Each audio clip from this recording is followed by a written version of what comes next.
Hi, my name is Gary Stewart, and welcome to the latest event from Founder Tribes. I'd like to give you a kind of brief introduction as to who we are and what we do before moving over to introducing our amazing panelists. So Petar, if you have the presentation. All right, so a little bit about me. Next slide. Yeah, I'm an exited serial entrepreneur. Originally did this in Spain, which is, I guess, where Bindi and Emma are right now. Then I helped to set up something called Wyra, which was a kind of corporate-backed venture capital vehicle for early stage startups that we launched in about 12 different countries, and I ran it first in the US, in Spain, and then in the UK.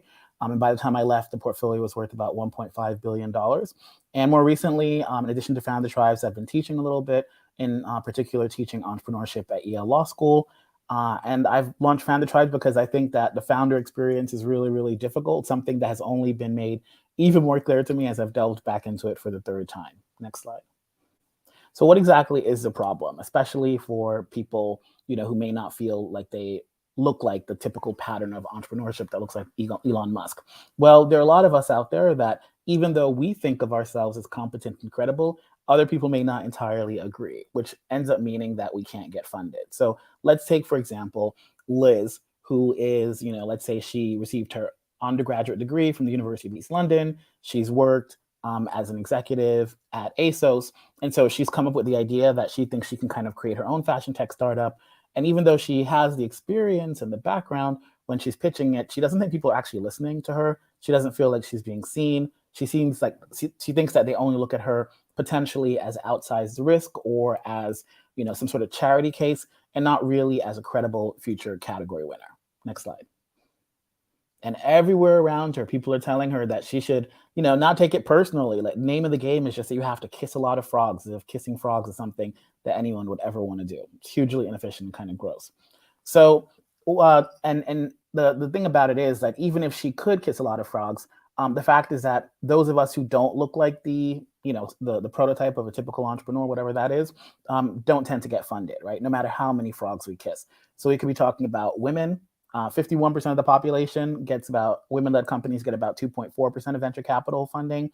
We can be talking about racial and ethnic minorities. We can be talking about people who live outside of central cities. So, for example, if you live outside of central London, it's really difficult to raise funding since 88% of all venture funding goes to central London. And if you didn't go to Oxbridge or to a fancy business school, it's also a lot more difficult because people just don't think that you have the right background to become a winner. Next slide. And I guess also, this is kind of what drove the Founder Tribes as well. In the age of Tinder and Bumble, who's really interested in kissing frogs when you have technology that can make it a lot more efficient to filter out the toads and to really just focus on the people that you might have some real interest in meeting, right? The people that can actually satisfy whatever the particular aim is that you may have in terms of that relationship. Next slide. So what we do at Founder Tribes is we apply the logic and the success of dating apps to professional matchmaking in basically 3 steps.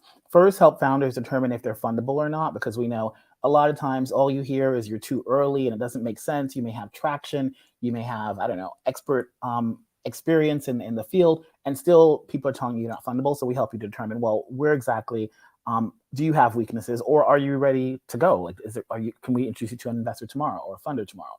Secondly, we provide sympathetic mentors, because all of us need help, right? No one's good at everything. We all have our deficiencies. And so finding the right people who've been there and done it before, who are going to be able to help you, is completely part of the game. And then lastly, being matched with people who are likely funders. So you don't waste a lot of time talking to people who are doing office hours because they think it's good marketing and PR. You're actually talking to people who really want to see you win and might even be willing to put some money into you if you prove that you have what it takes. Next slide. And all of this is basically leaning into something called homophily, which most of us know as birds of a feather flocking together. The research shows that if we target people that went to the same university as us, or belong to the same race or gender or sexual orientation, or any of the other identity traits that define who we are, those folks are more likely to feel some sort of bond with us. And then that bond that they feel, that affinity, is ultimately what's going to mean that they're going to be able to see us in a way that perhaps others don't. And that's really what the app is doing. It's including this notion of affinity and bond into the way that we match people with potential mentors and potential funders. Next slide. So how does it work in kind of a little bit more visual detail? The first thing is that the founder uploads a pitch. Then they receive that fundability score that I mentioned before. If they're not fundable, then we match them to a mentor as well as educational content in the area that they may need a little bit of work on. And if they are fundable, then we have a kind of list of investors that we can kind of match them with based on stage, vertical, and affinity. And I know that it works because I used it yesterday to try and identify some investors for founder tribes, and it's saved me a lot of time. Next slide. And I think that part of one of the questions I want to actually address in the conversation today is why do we allow for 90% of all startups to fail? Some people say, well, that's just kind of the name of the game, but I don't think we allow 90% of doctors to fail or 90% of lawyers to fail. It may be the case that not everyone has a really great business idea in terms of trying to become the next Elon Musk, but do we only have to support people who want to become the next Elon Musk, or do we have to define as failures anyone that doesn't have that sort of ambition or doesn't fit that particular pattern? So how can we decrease the failure rate so that more people are actually successful? Next slide. Because according to Morgan Stanley, if we allowed for women and minorities to operate businesses at the level of their rate in the population, in the US, that would add about $4.4 trillion to the annual US GDP. So we could create significant intergenerational wealth for underrepresented communities, whether or not they become the next Elon Musk or not. Just having people create businesses that work for them and for their communities, that would be awesome. Next slide. And I think that, part of what we're seeing as well is that if we don't do this, apart from the fact that it's the right thing to do, people can then become somewhat angry, kind of this article in the New York Times was talking about, what exactly is, let's say, Putin's motivation, or maybe some folks who might have supported Brexit, or people that supported Le Pen or Trump, any of these folks that kind of feel unseen and left behind, eventually, they are going to want to be seen. So let's give people options so that they can kind of make the choices that I think are kind of better for society. Next slide. And at the end of the day, our goal is to really try and become the default professional networking platform. We think that LinkedIn was great in 2002 when it was formed, but it's 2022 and it's no longer the model, and we need to kind of update it. And we think that we can be the ones to do that. Next slide.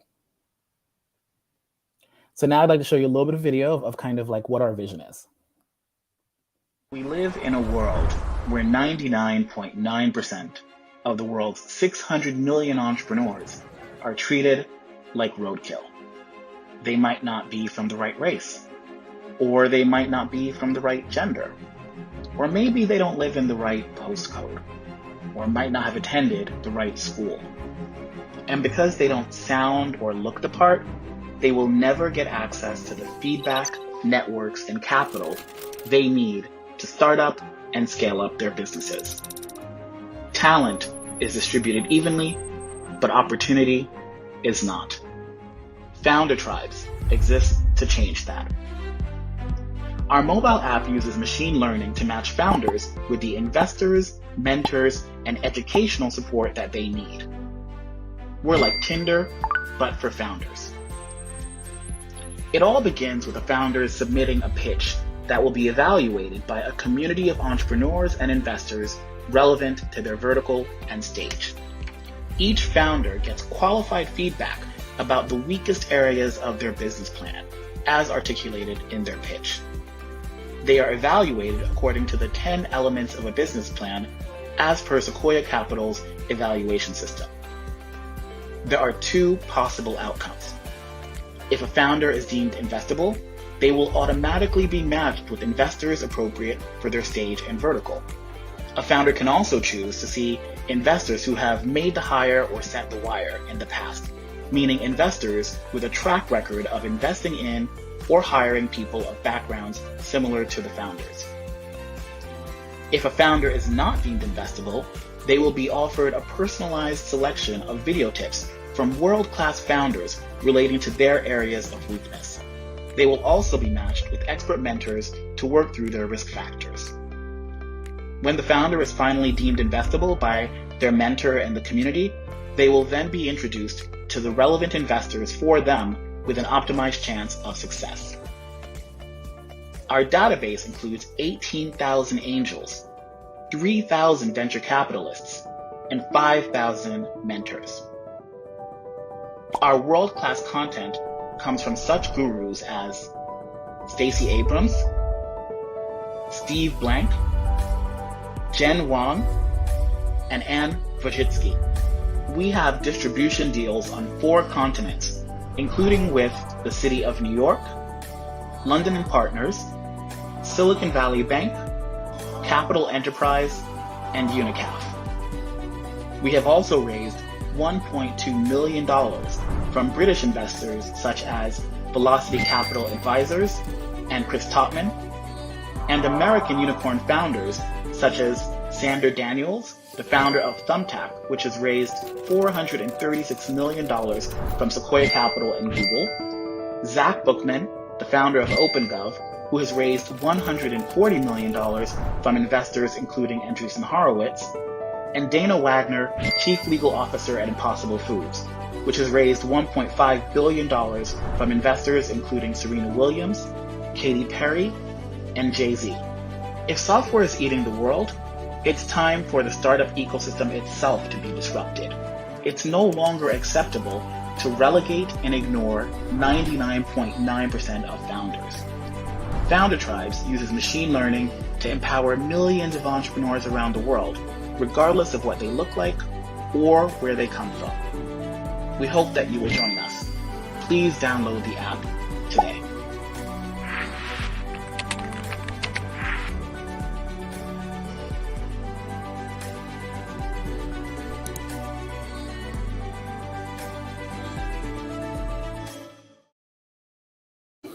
All right, awesome. So as we mentioned, all we really want from you guys in the audience is please download the app and send us some feedback. Next slide. Yep, and I wanted to say thank you as usual to Petar from Supreme Factory, who always produces the events and does such an amazing job. So thank you, Petar. Next slide. And to remind you that one of our next events will be the 16th and 17th in Washington, D.C. It'll be virtual as well for anyone that's interested. It'll be a 2-day boot camp for underrepresented founders that's going to take place at Howard University. The reason I have Beyonce here is that we're hoping that we're going to have a homecoming-like party, a Beychella party afterwards. So it's inspired by Beyonce. Next slide. And now what I'd like to do is kind of allow for one of our partners that we mentioned in the video. We have a partnership with Capital Enterprise through their OneTech division. And so with that, I'd like to turn it over to Emma to say a couple of words about what OneTech is. Thank you, Gary. Hello, everyone. Lovely to meet you all. So my name's Emma Obanye. I am the MD of OneTech. And OneTech is a semi-autonomous organization within Capital Enterprise. And we have a massive mission to essentially connect underserved communities, such as the ones that Gary mentioned in his slides, to opportunities in tech startups. So essentially, we give founders access to the knowledge, the networks, and the funding to help them start and scale their businesses.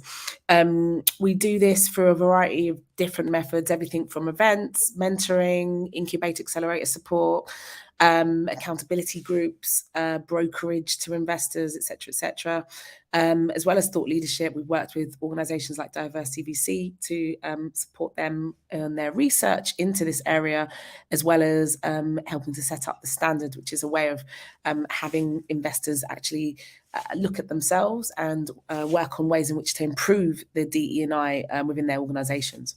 OneTech was set up about 4 years ago now, recognizing the massive disparity between various different entrepreneurs within the ecosystem.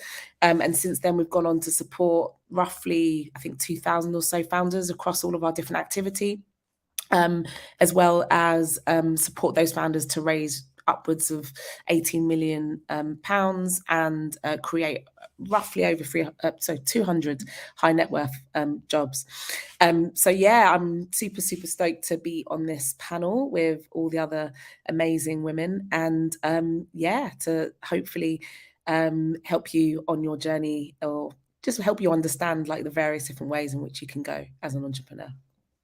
Awesome. Well, I think that's a good segue into our amazing panel. In addition to Emma, we also have Baroness Sandy Verma. So we have a Baroness in the house.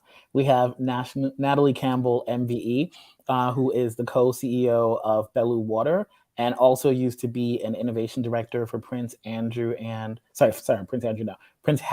Prince William. And then finally, we have Bindi Karia, who is a venture partner at Molten and also one of the most and best connected people in the entire ecosystem.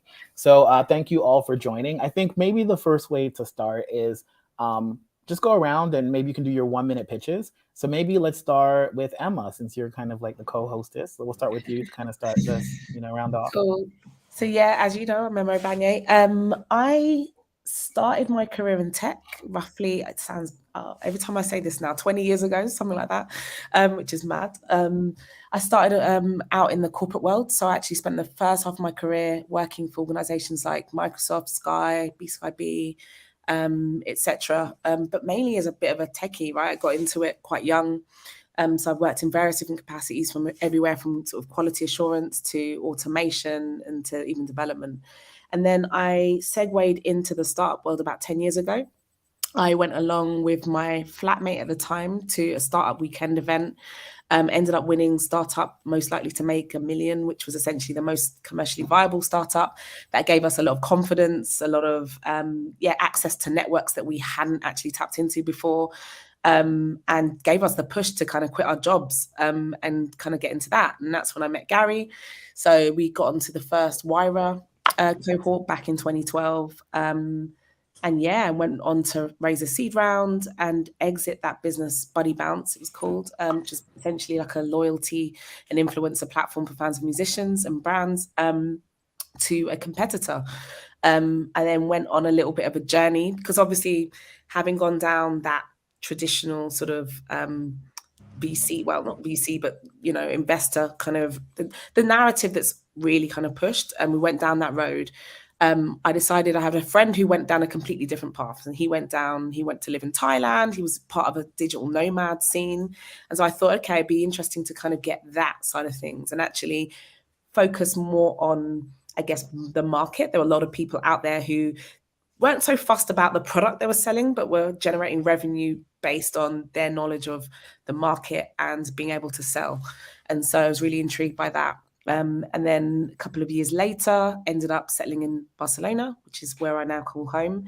And then a friend kind of pushed me on the journey of supporting entrepreneurs. And funny enough, a week later, after I'd made that decision, I went to speak to John Spindler back in London and got involved in OneTech. And I haven't looked back since. Absolutely love supporting entrepreneurs, getting involved and really helping them to start and scale their businesses. That's a bit more than a minute. But yeah. Okay, we'll forgive. No, it's cool. All right, so let's go next to Baroness Verma. Tell us about your story, please. Like your family was born in, you were born in India, but then moved to the UK and then became an entrepreneur. How did all of that happen?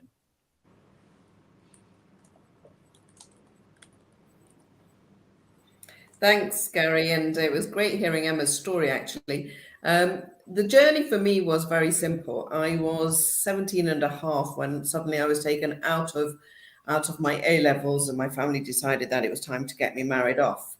And that was fine. It was a time of the times, and you didn't sort of have the sort of arguments that perhaps children would have today. However, I've always been interested in business, and one of the things that motivated me more was my grandfather was in business, my father was in business, and I saw the way they operated, and I thought, hang on a minute, this is a whole industry of just men. And I just wanted to break the glass ceiling a little bit. So I decided to go in for my first business at the age of 19 with the full support of my husband. And I call him my support system rather than the long suffering that other people call him. But, he's always got a smile on his face, so he can't be that long suffering. But what I've learned in business is, and what I've learned about ideas is that it's great to have an idea. It's great to have a dream. But if you keep having ideas and dreams and then you don't have the ability to be able to materialize them, they do become rather demoralizing. And so I've spent the last 40 plus years really starting up businesses, being successful in them. I'm proud to say I can generate money from whatever I tend to open up, but also about looking at why people often can't get on in business and the lack of information for particularly people. And your video was very clear. Is it the postcode? Is it the gender? Is it your background? Is it your networks? And I think it's all of those often together that allow us to sort of become the barriers. But you know, if you are and I'm brilliant, this app is brilliant. If it allows people to connect by removing all of the obstacles that you would have to overcome in the sort of real world first, get through it through the sort of virtual world, I think it actually allows you to move away from the fact that often the question you ask yourself is, am I supposed to be here? Should I really be thinking about this for me? You know, the imposter syndrome constantly is something that I've heard so many, particularly women, talk about.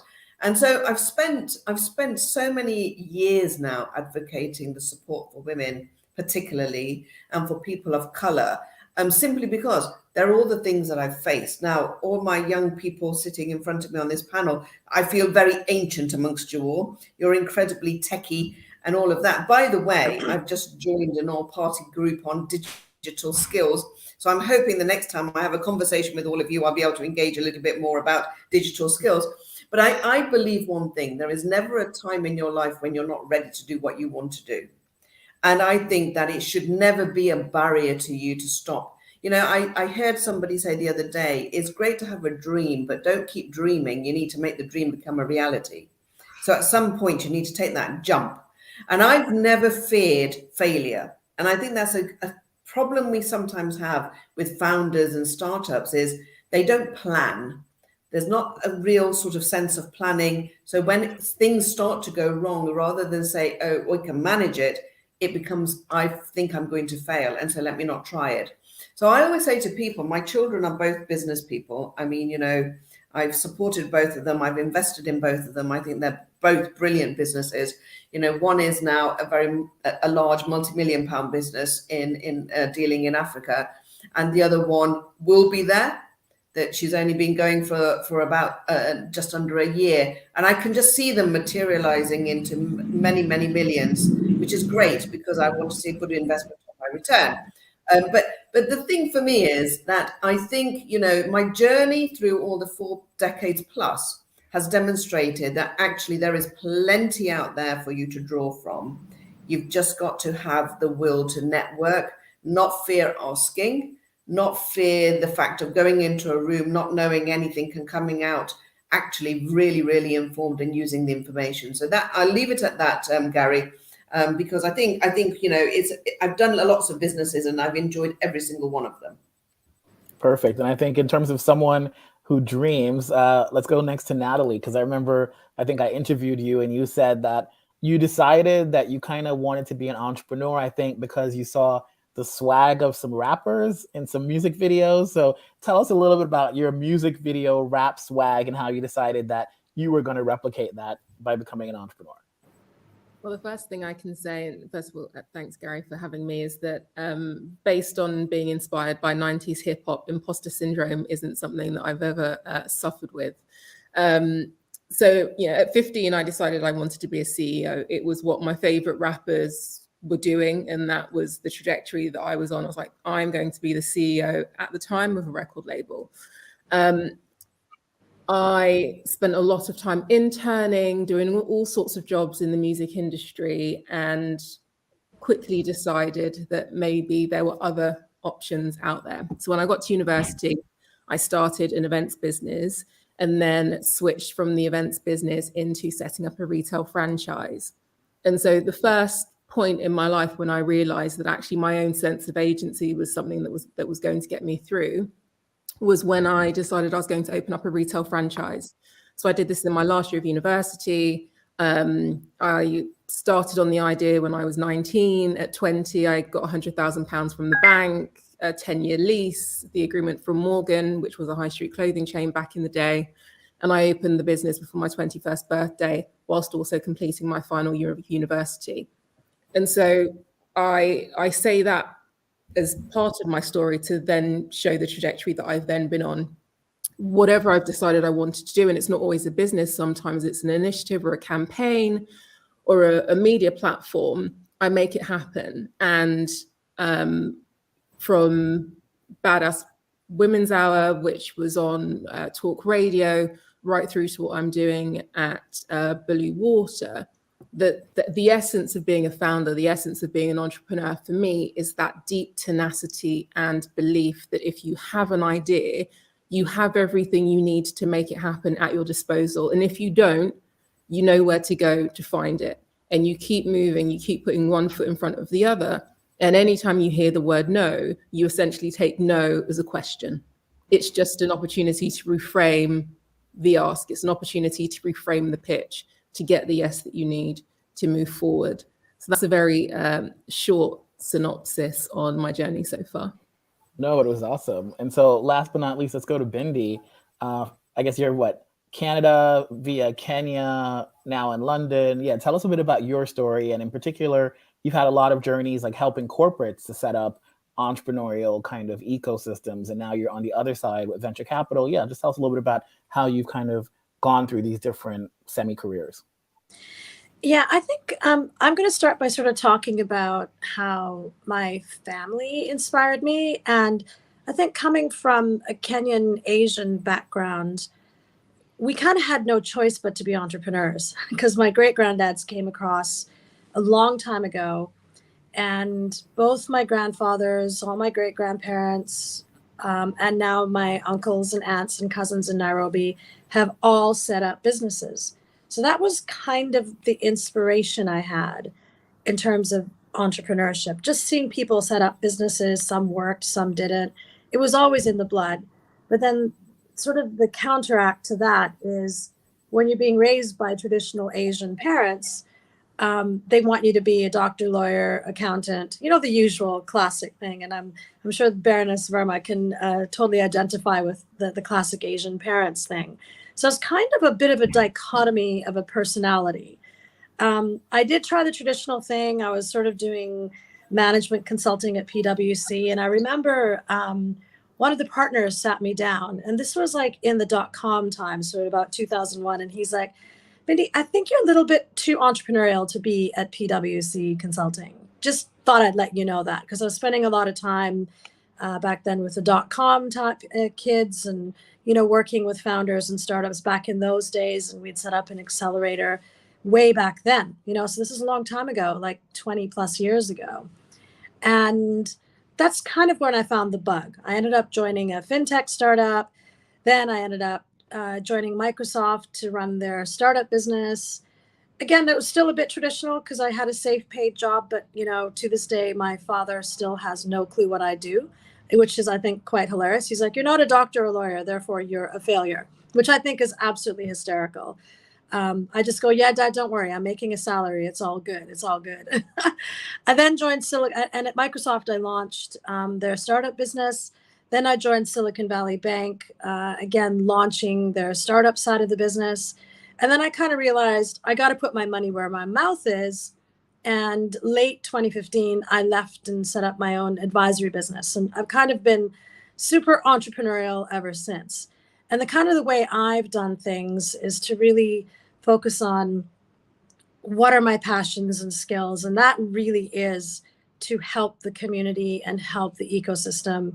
And I do that in lots of different ways. I've kind of split it into 4 pillars. So number 1 is entrepreneurs. So I sit on boards of, different startups.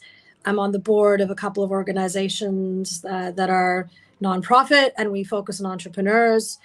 At the university board that Gary, you and myself sit on, University of East London, we're helping out the student entrepreneurs, aren't we? So there's that kind of entrepreneur pillar. With corporates, because I've launched businesses in corporates that are focused on the space, I'm able to advise other corporates on that and sometimes sit on digital innovation boards. Venture, I'm a venture partner, obviously, as you said, at a big European VC, and it's really about connecting the dots for them. So I spend a lot of time helping our portfolio CEOs really open doors into big corporates because, the two of us first met when we were both big corporates. So really opening that door, bringing in deal flow, obviously, because we want to invest in the best founders across Europe. And then the final pillar I have been really involved in is government, because actually government is also trying to do things to really impact this space. So I've been, for the last 5 years until recently helping the European Union, the innovation minister, launch a 10 billion euro investment vehicle. And it really is the largest deep tech investor across Europe. Of course, I got Brexited from that last year. They couldn't let any British citizens on the board anymore, but I do remain an ambassador. And so there's a lot of crossover in what the government's trying to do, whether it's policy, whether it's tax, whether it's incentives to get people to invest or incentives to get people to become entrepreneurs.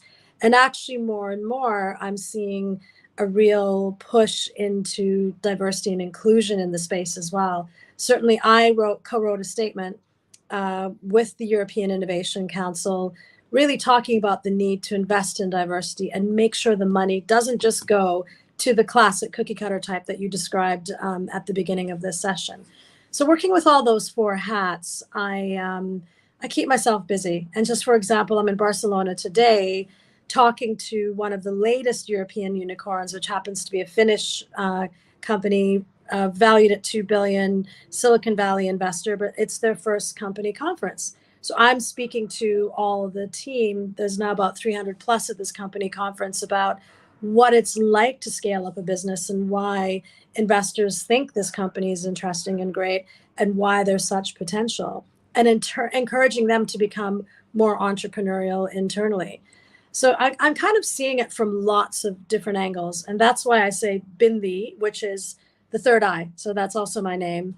And it's really understanding the different languages of what goes on in the ecosystem. And I do speak all 4. And crazily enough, even government. So that's been a real lesson. Now to be able to help the UK. So that's me in a nutshell. Awesome. So I think one of the first questions I was going to ask beyond the introductions was, even though I know Baroness, remember you said tech entrepreneurs, but actually most of you guys aren't really involved. Your entrepreneurial ventures aren't like, let's say, tech companies. So do you think that there's too much focus on the tech companies? Because at the end of the day, when we look at any sort of an economy, like there are lots of small businesses. Most of them are not tech businesses. They may be consultancies. They may be shops like Natalie's first business or, whatever. Why is it that we're always focusing on tech businesses? Do you think that that focus is overdone because we think that it's going to create like the next Facebook that's going to make like a lot of money and create a lot of jobs? Or do you think that we need to be spending a little bit more attention on the companies that may not become the next Facebook, but can still create jobs within local communities? So maybe I'll start with Baroness Verma first on that question. Yeah, I think that's a really good. I think that's a really good point, Gary. I think, of course, we do know Facebook and Google and all of those sort of big techie companies that have come a long way. And why wouldn't people who started from garages or kitchen tables want to aspire to be able to achieve those figures? But, I do believe that really, and we're very, very fortunate that we've got people who want to actually do on enterprise. And I don't care whether it's, cakes being started at the kitchen table to become a great big business in cake baking or whatever it is. I think what we want to do is to make sure that the processes are there for people to be able to work with and not work against them. And that's why I found it really, really difficult that, if you don't have a particular sort of insight into all of the different financial instruments, all of those brilliant ideas begin to fade away very quickly, simply because the conversations around alternative access to finance has never been talked about. So I think for me, there's a lot of noise around fintech. Fintech has been, I think, Bindi, you were talking about it from, the .com era, when it first started and ballooned up, and it's really ballooned. But there are so many companies. I mean, I'm in the green space. I love the green space and the innovation that's coming through that. I mean, it just is mind-blowing. And some of the startups I'm looking at coming through that space, they stop at the first hurdle simply because, they are completely new. They're in a space that's really not found its feet globally yet. And so we need to start changing the narrative. And I hope that, organizations come together and applications like what you're bringing, where mentoring and networks are coming together, those discussions can really start happening. You're on mute, Gary. Okay, good. Talking to myself. Awesome. So no, I was going to say, Natalie, I'm going to ask you to follow up, because I guess a lot of your businesses have also been kind of like, let's say, offline businesses. Baloo, I guess, is kind of like a water business. And then, of course, there's a whole question of social enterprise, because I always think that if you're a person of color and you say social enterprise, you might as well just like give up. Because it's like people, no one's going to fund you if you're Black. No one's going to fund you if you're social enterprise. No one's going to fund you if you're a woman. And if you're doing all three, like, it's like, I don't know. So it's like, how did you navigate this, which is that like a lot of people just see a lot of what you might be doing as unfundable, simply because, not only because of who you are, but because of the particular verticals or areas that you're going into. What would your advice be for a founder who's like, I don't want to be the next Elon Musk. I'm just super happy creating a business that makes me $1 million, like Baroness said, and my family $1 million, or maybe less than that. What would your advice be to those sort of founders, and where should they get funding? So I would challenge you on the, anyone that says I'm not going to get funding because I'm a woman, I'm not going to get funding because I'm Black, I'm not going to get funding because I'm running a social enterprise. It's BS. You can get funding. Like, you get your plans together, you can get funding. The organizations are out there. I'll come on to who in a minute. So removing the social enterprise bit, I think when we're looking at businesses today and the sorts of businesses that people are starting, there are a lot more purpose-led, mission-driven businesses being started. Prior to, I'd say, the last 5 years, people were pushed into a bucket. So if you wanted to do good and make money, you were pushed down the social enterprise route. And if you hadn't necessarily thought about purpose, then you were a full-fat capitalist business. That world has merged, and I don't know many businesses that are starting up these days that don't have some kind of intent to do good for people or planet, or ideally both. And so I think there are more businesses starting in that space that aren't just tech focused, actually looking at public service reform, that are in my space in the world of hospitality.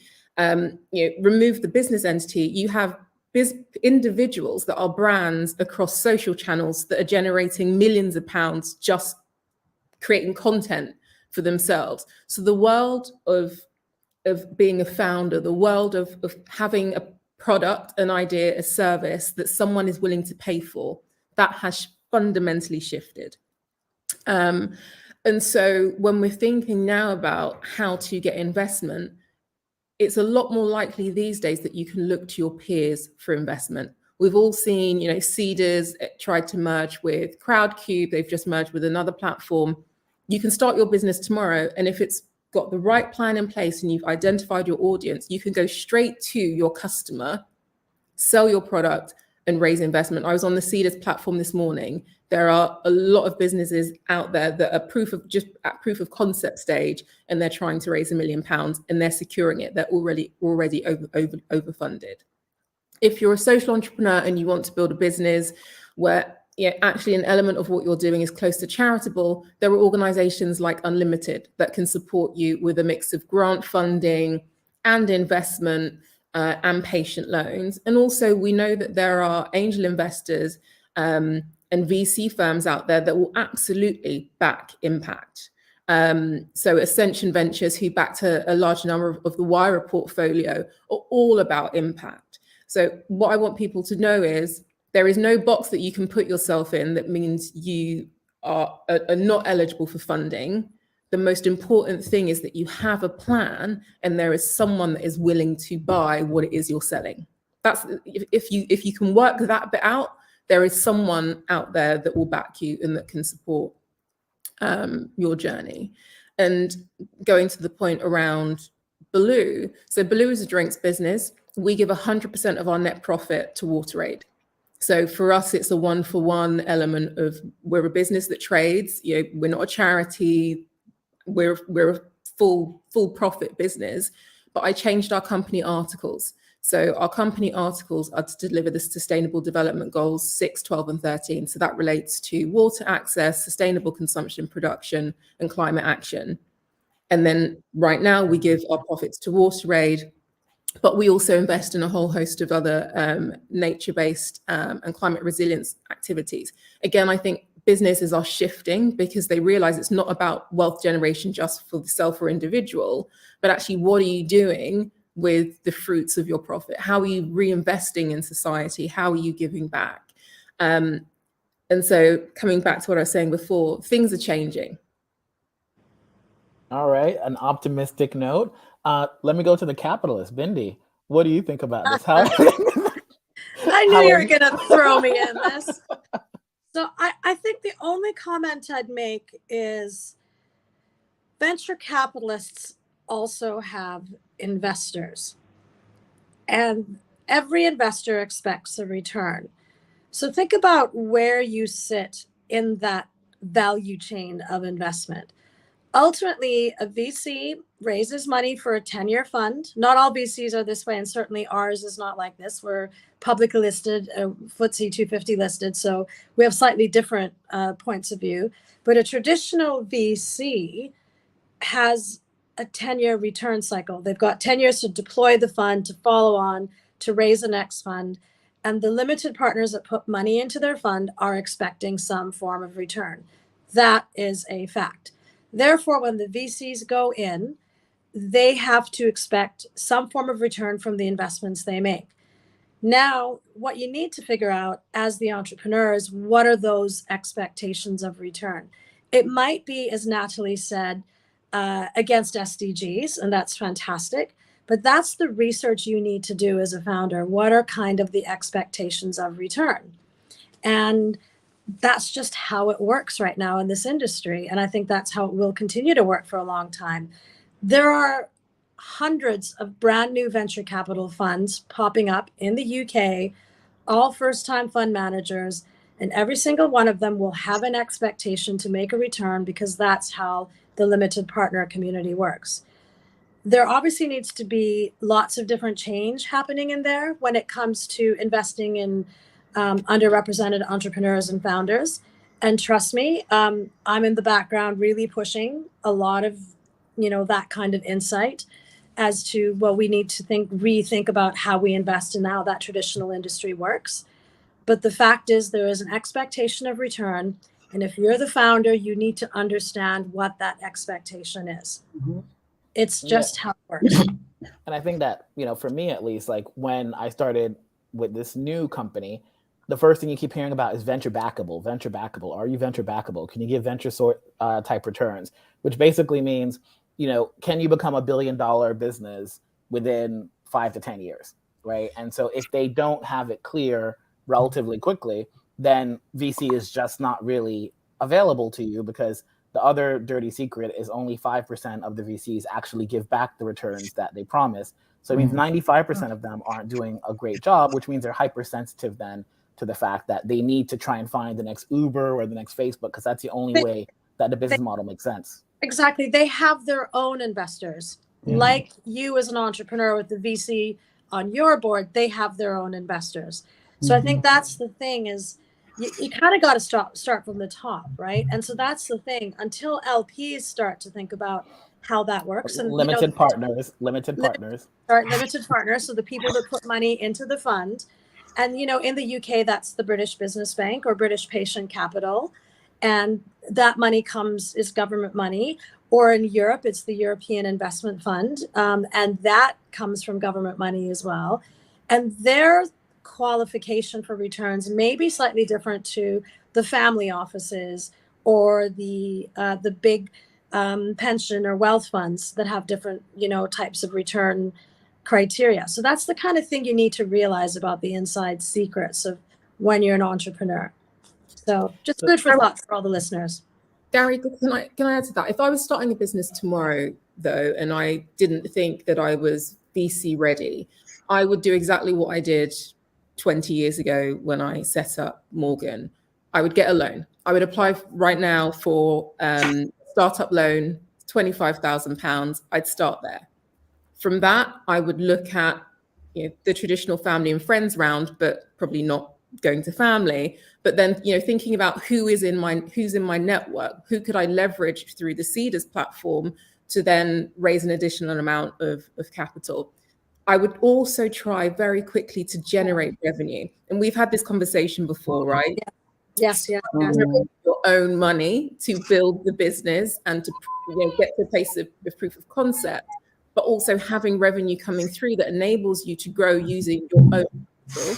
And then I would start to look at the business angel network before I get even into the world of VC. That's what I would do. And you can move through those stage gates really quickly, right? It doesn't have to be a period of years that you do that, but it just means that you can show your smarts around how you use money, how you leverage money, the fact that you can generate your own capital, because that's the thing that a lot of people are going into this with. They're like, I'm not making any money, but I'm about to go to someone else and say, give me yours.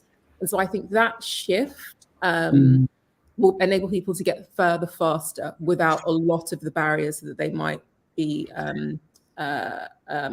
encountering. Yeah, I think that's. I was going to say, and then we're going to get to Emma. I think it's a really good point, because I think when you look at the statistics, it's like it usually takes about 2 to 4 years before you're even ready for venture, right? So it's like, I think a lot of founders, it's like they start a business and like, I'm going to raise $10 million. And it's like, no, that's not the way it works. On average in the US, it takes 2 to 4 years before you're even ready to talk to the first venture capitalist. But Emma, I want to throw it over to you, because I know you're the queen of bootstrapping.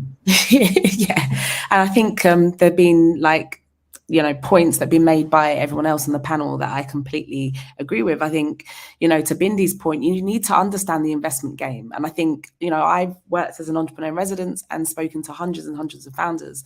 And what I've seen more often than not is that people are really, really kind of stuck on their product, on their solution, and haven't understood the economics, haven't understood what an investor's going to want from them, have been watching Dragon's Den, have seen the kind of glorified narrative of raising investment as if that's the end game, right?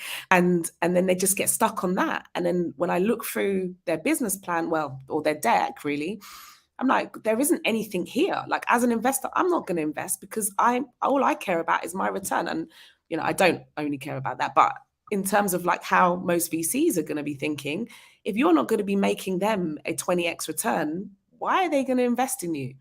So I think that's a really important point. And to Natalie's point, I am the queen of, or at least I'm banging the drum of bootstrapping, because quite honestly, I think given the amount of competition there is for that, let's not even talk about VC money, let's talk about all the other money that's out there. Given the level of competition, pretty much everybody has got a side hustle or has got an idea, right, that they want to build out. You've got to think that you're going to be compared, like people are going to, like, let's look at VC. They're going to want you to be a category winner. That means they're going to look at the execution risk. Are you, your background, all of those things, does that make you a credible person to win in this game? And if not, actually, what can I do to actually build that up? And most of the time, that's going to be traction, right? It's going to be revenue. And I feel like we almost need to change that narrative, get people back to business, and actually start thinking about the market side of product market fit, because everyone's fixated on product, and actually get them building businesses again. Because at the moment, I'm seeing ideas and people just doubling down on ideas and saying, I need $1 million or I need this. Why? So that I can really get out of my life or get out of my situation and live off that money. But what they don't realize is when they get that investment, that's a whole other game. And I think most people also, if you go even further back, they don't even realize what it is they want out of that business. There's lots of different, I think you talked about it, Gary, there's lots of different journeys here. You could build out a lifestyle business and be happy with that, and maybe go off to Thailand, do your digital nomad thing. You could build out a Zebra, right? So a multi-million-pound business, and maybe not require VC, but maybe require, as Natalie talked about, crowdfunding or angel investment, or even a loan or some other vehicle. And then you've got to think about, if you're going to approach a VC, they're looking for unicorns, right? Let's face it, like most of them are, because to your point, they're trying to actually balance the books, and therefore, they're looking for an Elon Musk or somebody that's got an idea that's going to literally bring in, at least be a unicorn and bring in billions. And so I think entrepreneurs, they need to get back to business, get back to the basics. I've got actually one more point, which is actually on business support, because I feel like actually outside of the tech sphere and all of there's almost a need for the type of support you might get in a VC, like the platform side of things needs to transition into, the business support that you see. A lot of business support, it is focused on sort of cash flow or legal, or, you know, the sort of the basics, let's say, or the building blocks of business. But I feel like some aspects of, you know, digital marketing and growth hacking and all of those attributes are super important for people who are going to be starting out, especially with sort of bricks and mortar businesses, and will enable them to scale their businesses and leverage technology in a way that will enable that as well. So that there's a lot of points that I kind of hit on. But there's just, I'm very passionate about this area, and there isn't enough support. So I'm going to kind of like, because I think we had like maybe about like 10 minutes. So I'm going to break it down into like the last 2 questions. And the one question first is going to be, what are the specific kind of EQ skill sets that you think people need to have? Because I mean, like all of you are like super strong women, but I have to say, like being an entrepreneur again after like 10 years or 9 years at Telefonica, I was like, this is really hard-ish, right? Like, I mean, like there's some days you're like, what was I thinking? You know what I mean? Like hearing no all the time and people telling you it's a bad idea. And you're like, I thought I was smart. So it's kind of like, there's a lot of negativity, a lot of just like dragging you down. Then like as you said, how am I going to pay the bills? This investor said he was going to give me the money, then he's ghosting me, whatever. Like, what are your tips for having that sort of like emotional resilience that, you know, I think one of you said before, that's what defines entrepreneurship. But I think sometimes we scare entrepreneurs because they're like, whoa, you need to be like freaking a gladiator to be an entrepreneur. And I'm like, no, you don't have to be a gladiator, but probably you need to have some sort of resilience. What are your tips for being resilient? That'll be the first question. So maybe let's start with Baroness Verma. How do you find that inner resilience? So, and I think this is a really good question again, because I think what we've got to do is really reach into how people, the support system we have around us. There are always going to be grey days and, you know, days where you think this is never going to happen. And I think, you know, one of the things that I've always advocated, and sometimes people say, well, it's pointless, you know, in these networking events, but actually networking events are a really good ecosystem. They're a good ecosystem because amongst those people, you'll find people that you can pick up the phone to and say, you know, I don't quite understand this about this finance bit of this part of the discussion, or I don't understand about the marketing side. You know, you might have the greatest idea on the planet, but if you don't know how to plan, you don't know how to market, you don't know how to add context to what you're trying to do, I think, you know, it is a lonely journey. And unless you are able to find a system that allows you to sometimes draw on just the strength of somebody else, it can be quite deflating. I mean, one of the things, 40 odd years ago, it was very, very different because, you know, you had to bang on a hell of a lot of doors to just get through the door. If you're, first of all, female, and secondly, if you're a female of color, trust me, nobody took you seriously. I mean, nobody wanted to have a conversation with you. I mean, I remember the first time I went for a bank loan, you know, I was told to either bring my dad back or bring my husband back with me to have a serious conversation, which was, you know, 40 odd years ago, it was as it was. But do you know what it taught me was that I needed to understand the language I needed to use when I went through that door, and not come out thinking, gosh, I've got to go home and try and find somebody to come with me. So I think as I got older and got more into the businesses, one of the things I have learned is the value of family friendships, and of networks. And I think all of those give you a hell of a lot of emotional support. And trust me, when the grey days happen, they are the best places to turn to. You know, it doesn't matter how bad the day starts. It always ends up knowing that it's been shared, and therefore there are some solutions. And look for people who are solution finders. For crying out loud, don't look for those who were negative about your business in the first place, because trust me, they wouldn't have changed their minds over the course of you trying the business. I've always been a half full, glass full person. I look for people who are like me, and I look for people that are actually quite confident to be able to take on that next journey with me. So that's where I would go, Gary. Yeah, I totally agree. Just today, I kind of brought in a co-founder because I was like, you know, you just need, it's like being a single parent, I imagine. It's like a lot. Let's go to Natalie. So I'm going to share the CLAW social leadership framework, which is know yourself, be yourself, look after yourself. If you don't know yourself, if you don't know your behaviors, whether or not you're an introvert or an extrovert, if you don't know how to look after yourself and bring yourself out of, you know, the funk that you're in, if you don't know how to read people and read whether or not someone's putting all of their judgment and all of the things that they think about the world on you when you share your idea, then you probably won't get very far in entrepreneurship. And so I'm an introvert. I don't do well in large groups and big rooms. I do really well one-to-one and in small groups. So I made that, operating in that space, my superpower. And so you turn those things that you know about yourself into a superpower, and you work on the things that you really need to thrive. So I have learned to communicate in a more extroverted way, so much so that people go, oh, I never thought you would be an introvert, when I really am. So, you know yourself, show up as yourself, really be yourself. These days, there's no point in trying to be anyone other than yourself. Whatever you're bringing into the room, your difference, that would be a superpower. Work on it, own it, harness it, and share it. And that way, you know, when you hear the no's, at least you know that you are authentically holding on to who you know you are, and that sense of belief that you have in yourself. And then the looking after yourself. We're not brain surgeons. You know, you might be an entrepreneur doing something in that space, but I always say to my team, we're not saving lives at the end of the day. And so you should have a point in the day, in the week, where you can put the phone down, put the pen down, close the laptop, and just go away and live. And it goes back to what Baroness Burma was saying: disconnect, be with family, be with friends, realize that what you're doing isn't necessarily who you are.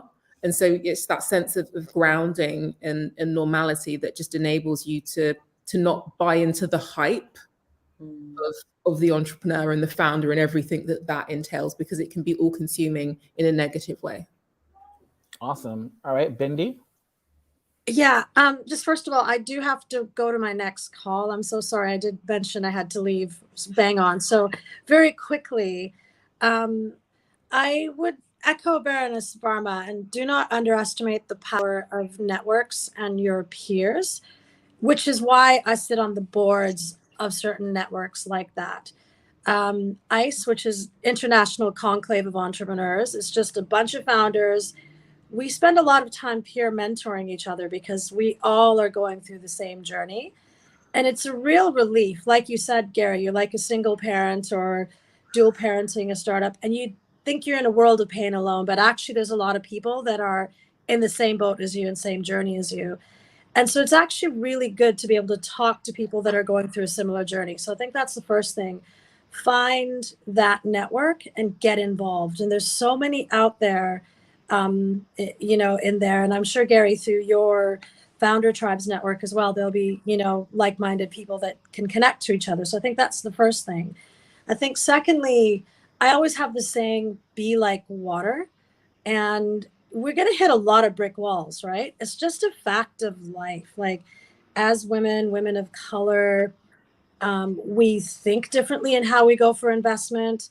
It's just, there's so many studies around this. The kind of questions we're asked when we, you know, are in an investment pitch, they ask us, how have we delivered versus our possibility of delivering. It's really subtle, but that's how we're asked as females. So sort of have that insight.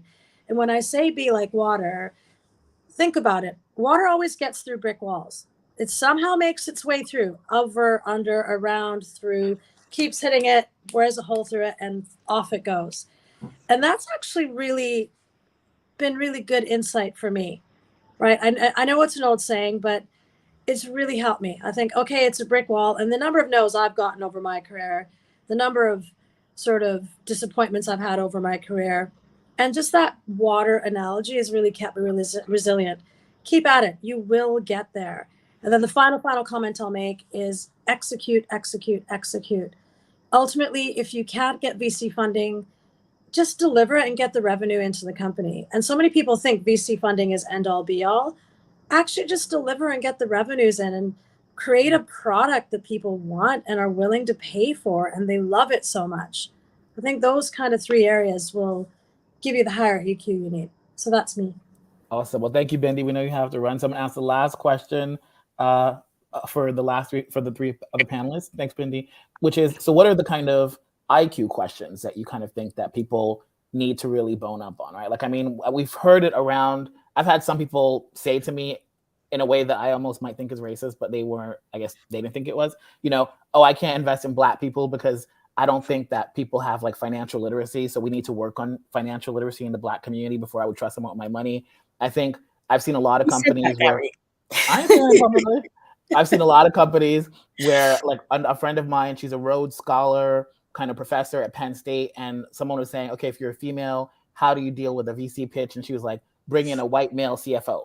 You know what I mean? Because that way they'll trust them. So, like, what are the sorts of like IQ things that you think founders, particularly founders that are being judged on capability as opposed to potential, or capacity as opposed to potential? What are the sorts of things you'd be like, okay, well, you should really bone up on this, because if you don't know this, they're gonna basically just like ding you automatically. So maybe we'll start with Emma this time. I think so when I'm talking to a lot of founders and they're sort of pre-seed, so they're pre-product, that kind of thing, I always kind of just, again, going to my earlier point, just think like an investor, look at the 5 main risks that they look at. So a lot of investors will look at execution risk and, to your point, credentials, and are you the best person to be solving or tackling this problem? And, are there, who should they bet on? What's your background? And all of those types of things. And so I just say, like, bulk up your team to kind of complement the skills that you've got. And if that's not through a co-founder that might be able to, complement you, it might be through an advisory board or somebody that can support you with at least kind of getting your product through the door and other places and spaces and things like that. I also, just talk a lot about, I think making sure that you know what your, map out the journey, map out exactly where you want to go, exactly what your ambitions are, and make sure that they're aligned to the investor. An investor saying something like that, they're probably not the right investor for you, right? There's an app called Landscape, and in fact, there's a community where, like, anonymous founders community, where people are actually talking about and commenting on their interactions with various different investors. So I would leverage those kind of tools as well to kind of understand who you want as an investor.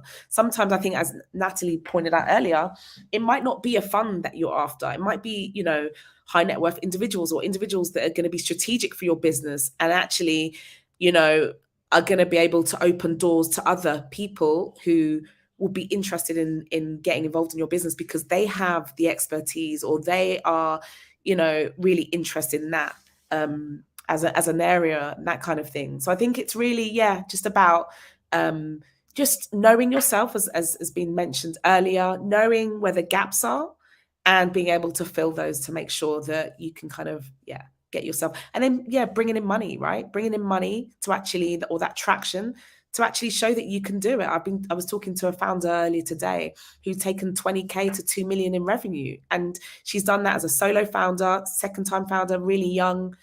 And for me, she's a unicorn within a niche. I always say this. It's like people are looking for unicorns that are bringing billion-dollar businesses. For me, that shows the ability to actually scale a business, even with, with very little resources. And that's way more powerful for me than somebody's able to take, 2 million and turn it into 2 billion, whatever.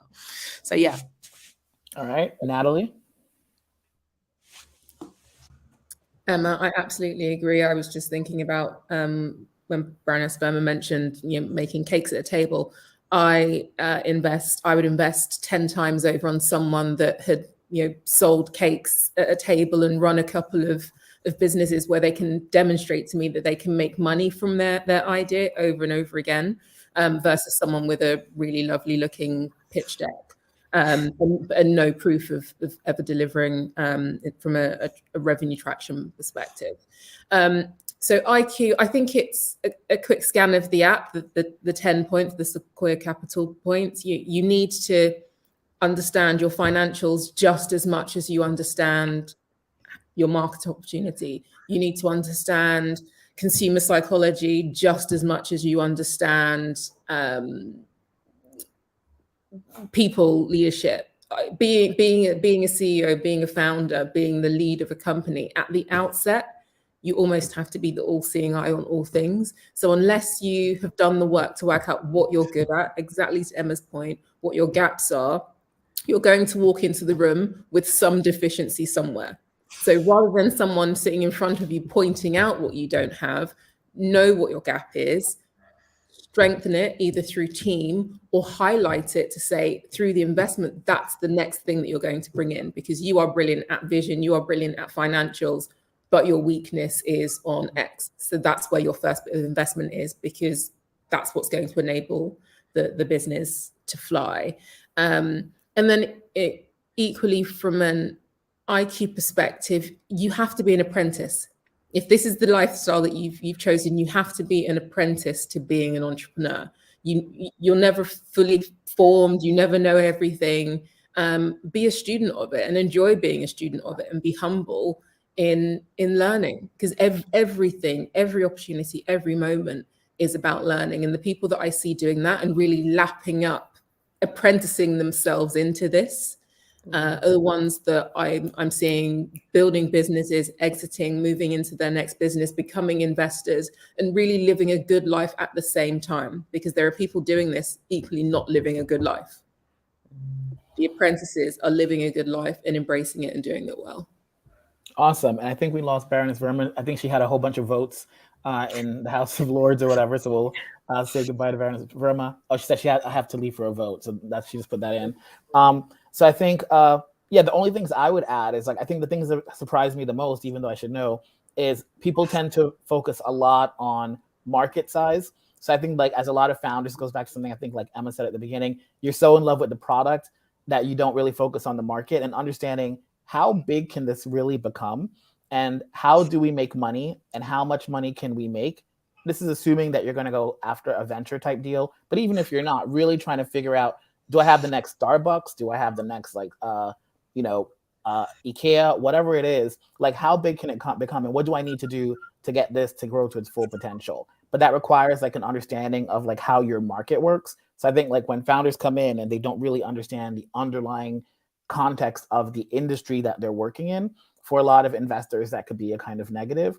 And I think, like, the timing question, why now? So, like, why couldn't this have been done 5 years ago, or why shouldn't it be done 5 years from now? Because investors generally are looking for something that's happening at a critical moment where something is about to take off. Elon Musk becomes the richest man in the universe, not because he's so smart, but because he made the right bet on electric vehicles, right? So it's about the industry. It's not about how brilliant he is, really. Maybe there's a connection between the two, but and then I think the third thing I would say that you should focus on is, let's focus on those two: the market size and the competition.